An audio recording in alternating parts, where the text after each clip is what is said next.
U.S. officials say a Russian fighter jet collided with a U.S. drone over the Black Sea, forcing the drone down. They say the Russian jet dumped fuel on the drone and recklessly flew in front of it in international airspace. The officials added the jet did not crash and landed in Crimea. The Russian ambassador spent about a half an hour at the State Department today discussing the incident.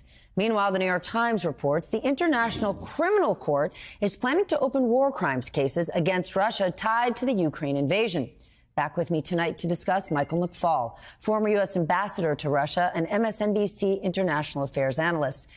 Ambassador, this is really scary stuff. Russia, no surprise, is denying the jet came into contact with the drone.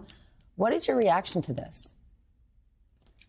Well, we have evidence that it happened, so they can't deny it. We have a lot of monitors on those drones, right? They flew by 19 times, it's been reported. I don't like it, of course. This is dangerous. This is reckless. These are the things that can lead to escalation. I'm glad the Biden administration responded forcefully, and I'm also glad they didn't over-respond, and I hope it doesn't happen again. I think I'm in safe territory saying we don't believe anything Russia tells us. So what do you think happened in that meeting with the ambassador?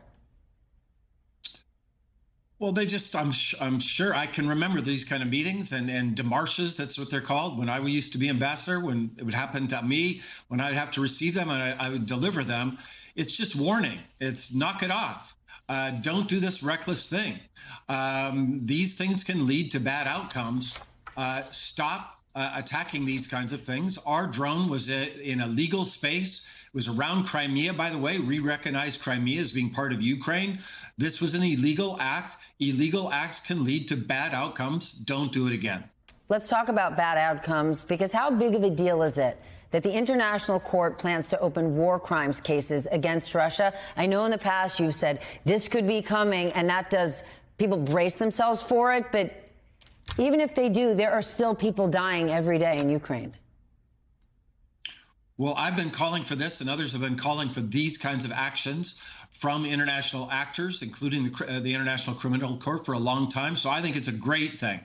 It doesn't mean Putin's going to be arrested overnight, of course. Let's not be naive about that. But it does set a precedent that if you commit these crimes, there'll be a process to hold people accountable. It might take years. It might take a long, long time. But it means they're putting on notice Russians who might think twice about committing these kinds of crimes inside Ukraine right now. So already, immediately, it is a deterrent for these future crimes. I think it's a really good idea.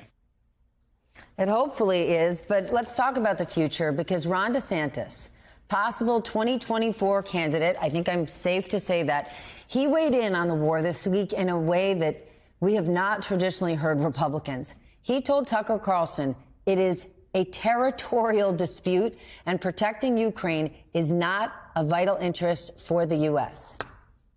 What's your reaction?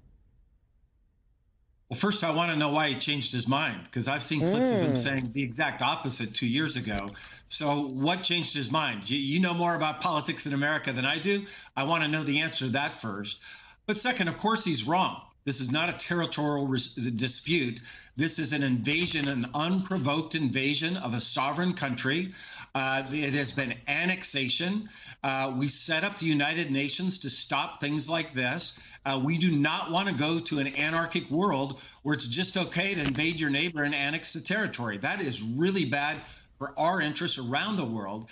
And the second part I think he gets wrong is he somehow thinks that what happens in Europe is no big deal, but what really happens in China and Taiwan is where we care about. I care about both, and they're related.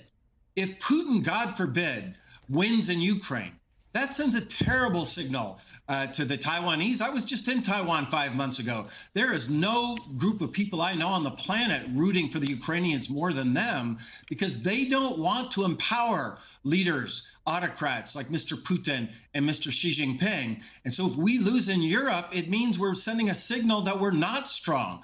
Peace through strength, as Ronald Reagan said, a Republican. He was right then, and I think that is a good lesson for Republicans to remember now. Peace through strength. Let's talk about what's happening on the ground there, because both sides have reported very high casualties in the battle for Bakhmut. Tell us what's happening as things are, or how things are headed in eastern Ukraine. Well, what's happening in Bakhmut is just horrible, horrific tragedy. Just the slaughter of these young men for no reason. No reason. What it shows to me is that Putin doesn't care about his people. He's just throwing these people. He doesn't care about them. He doesn't answer to anybody back home because he is a dictator. And it means, I think, he believes time's on his side. He's listening to what our politicians are saying. And he thinks if he can just hold out over time, we will lose interest. And that will then allow him to achieve his accomplishment, which is to annex formally on the ground what he annexed on paper. That's his strategy, and we can't let that happen. So the Ukrainians are planning a counteroffensive. They've said so much about it, by the way, that I'm got to believe they're probably doing something different, right? You don't transmit what you plan to do and do exactly that. But I think this year is critical. They need a breakthrough. They need to break off the North from the South in terms of the occupation and begin to turn the tide against the occupying forces, because they may not have 2 or 3 more years to fight.